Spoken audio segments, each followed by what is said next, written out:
Ayan. So, bloom pa rin yung ating bulaklak. Hindi pa siya nalanta, guys.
Laki.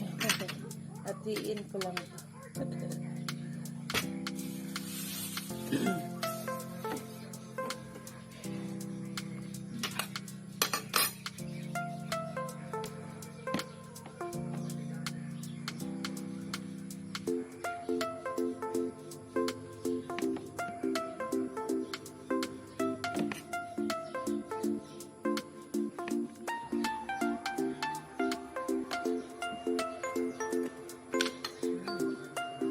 Laman pa pala to, guys. Naapay matilok sa Nutella. Ayan. Usin ko na to ngayon para ano na.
Yan, so nakapamitas ako ng sitaw, guys. Pang gulay-gulay. Yan, kasi mura pa sila. Merong mga iba akong kinuha na ganito. Alisan ko na lang to ng buto. Lagay ko sa nilaga. Tapos, okra. Ang dami ng ano. Hindi ko sila pinapagulang. Every other day, pinupuntahan ko para makuha yung mga ganito kalalaki. Ayan, kada kain ko, guys, ano, siguro ito, 2 kainan ko lang to. Hatiin ko ganyan. Ang sarap, pinapapa ko lang. Kung may tuyo ka or suka na may tuyo, ganyan. Sarap. Murang-mura kasi. And then, bayabas. Ayan. So, sagana na naman tayo sa makakain. ito, para sa akin ha, okay lang tong okra. Pero ito, syempre, kaya dahil may edad na tayo guys, ang ating mga arthritis ba, sus ginoo ko, atong mga joints, masakit na kaayo. So, dahan-dahan po pagkaon sa sitaw, no? Pero masarap kasi ito, i-adobo, di ba? Lagyan lang ng oyster sauce, kahit walang sahog na karne. Napakasarap. Yun, so solved na naman. Meron na namang makakain si ate nyo, mga 3 kainan or 2 kainan. So, at least, pinipitas lang natin sa garden. So, kain muna tayo ng bayabas.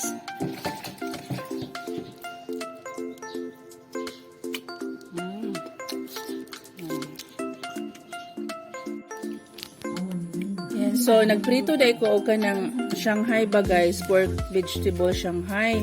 Pinapak ko na. Kasi guys, ang kwento nito, nung nagkasakit ako, kada open ko ng cellphone, lagi talagang lumalabas yung parang puro Shanghai yung mga mga pork Shanghai, chicken Shanghai, vegetable Shanghai, mga ganyan. Kaya nagki-crave tuloy ako. Kaya sabi ko, nung gumaling na ako, talagang inano ko siya. Sabi ko gagawa ako. Kaya ayun, since syempre natatakot naman ako na purong baboy lang talaga yung, ay giniling lang talaga yung ilalagay ko, hinaluan ko siya ng gulay. So, yung gulay nilagay ko dito is carrot, cabbage, at saka kamote. Yun, tapos may spices. Masarap po siya, guys. Sausaw ko rin siya sa suka. Hi, guys! Mga onta ninyo, guys. So, na ako'y bulad. Dayon, Shanghai. Pork vegetable Shanghai to, guys.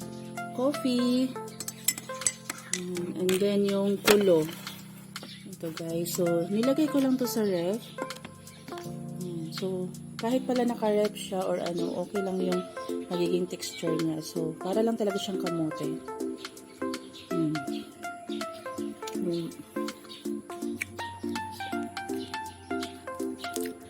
Heavy breakfast to guys kasi ang dami ko naka-line up karon na gawain. Dito lang naman sa loob ng bahay. 3 kwarto, mag-general cleaning ako. Yan, so kain-kain muna ng medyo complete meal. Complete ba ito? Kasi may ganyan. But then, sana nilista ko na yung mga gagawin ko guys. Sana talaga matapos ko siya. Yung hindi ako tatama rin kapag diba? Kasi taga-taga ko ng plano na talagang maglilinis talaga ako. But then, lagi na postpone. Yun, so kain muna tayo. Yan, maing buntag sa tanan. Habang nanonood ako ng Screening Humanity ng KBS. Yun, so that's it guys. Happy morning everyone. God bless us all and sana maayos lang yung buong araw natin. Hi guys! Good morning! Alis pala ako ngayon guys. Maadto ko sa meeting ng mga senior kasi release pala ngayon guys ng pension nila. Yun, so doon yun ibibigay sa kabilang baryo kaya maaga kaming pipila guys. So ako lang yung magki-claim para kina mama at papa. Kay si papa dili pa pwede kay naapa siya sakit. Then si mama mo ay nagbantay dito sa lugar sa akong manghod. Doa sila dito. Then so, dami kong pin-repair ng mga papers na i-present doon sa mga DSWD para maklaim yung kanilang 4th quarter pension. Yan sa senior. Yan. So, see you there, guys. Dala akong paypay. Naka-jacket ako. And then, yun, kasi mainit. Maghabal-habal lang ako, guys. Iniintay ko lang si Kuya dito. Kasi siya yung maghahatid sa akin doon. So, all set na. God bless our Lord God.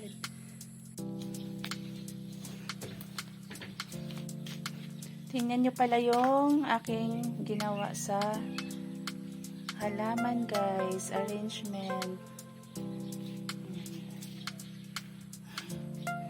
Pinagkakaabalahan ko paggabi. Dito pa pala yung bag ko. Kasi, ganito yung nangyari, guys. Di ba all set na ako? Papunta nga dun sa senior. biglang nagsabi yung leader na alauna pa daw. Yun, so buti hindi pa kami nakaalis. Iniintay ko pa lang yung driver. So maglalaban na lang muna ako kasi 9 o'clock pa eh. Sayang din yung oras. Yung mga nakababad ko is lalaban ko na lang muna. So, papaksiw lang ako guys. Bawang sibuyas luya, tapos yung ulo.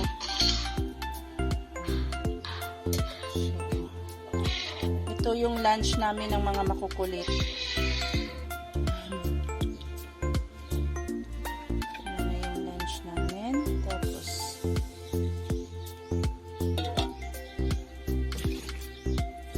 wait lang guys ha. Ito kasi yung kanina pa nang disturbo sa akin. Hi Daddy!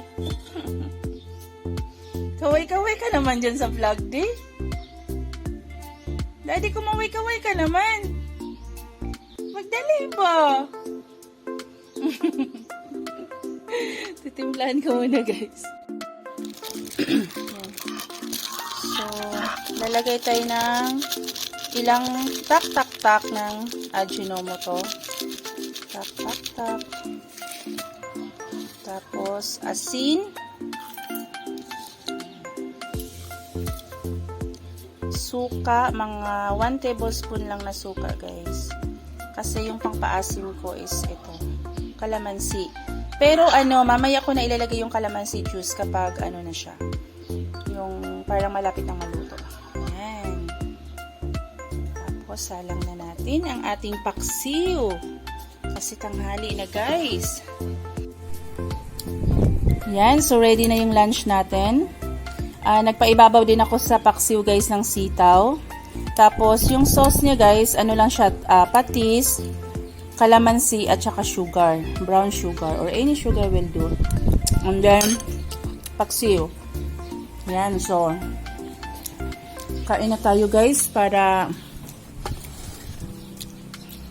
udto na tanin nyo. Yan, yummy.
Nawala lagi usab. May isang pusa pa to eh. Kulang sila ng isa. Nag-migrate na siguro yun guys kasi kulang na yung pagkain. Hala, ang maliit oh. Baby pa talaga yan eh. Kaya lang talagang haning kamot siya guys nga makakaon.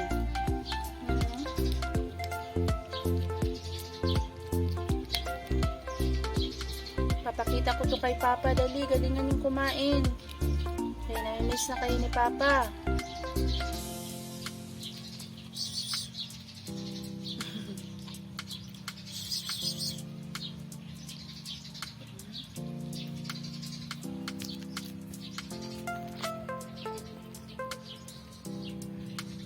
Yung isa parang sumama yun sa girlfriend niya.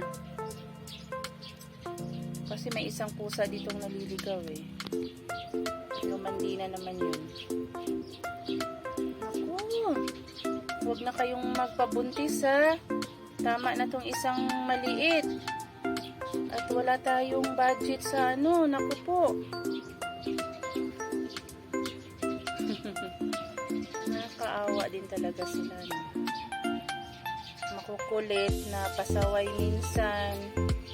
Pero kapag napapagalitan, behave naman sila guys. Mag-stay lang sila sa pwesto nila. Pag alam nila na nagagalit na ako, so behave din sila. Ming, ming, ming, ming, ming. Ming, ming. Ming, ming. Yan, so fair share tayo ng ano ha. Kasi unti lang budget ni ate.